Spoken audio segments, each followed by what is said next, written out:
কিরে, খেতে যাবি না? মা, আমি বেবিকে খাইয়ে নি, তারপর আমি খেতে যাচ্ছি। না, কটা বাজে দেখেছিস তুই? দুপুর হয়ে গেছে, কখন খাবি? চল শিগগিরই চল, আমার সঙ্গে খেতে চল। খাওয়া দাওয়া করে তারপরে বেবিকে নিয়ে খেলবি, চল।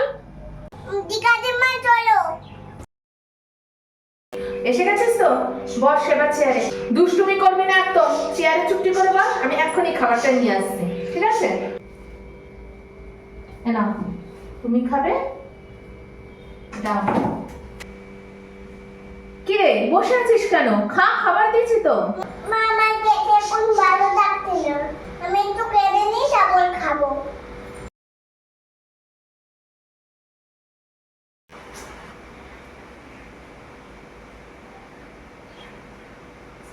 মেয়েটা খেলো না, আমি কি করে খাবো?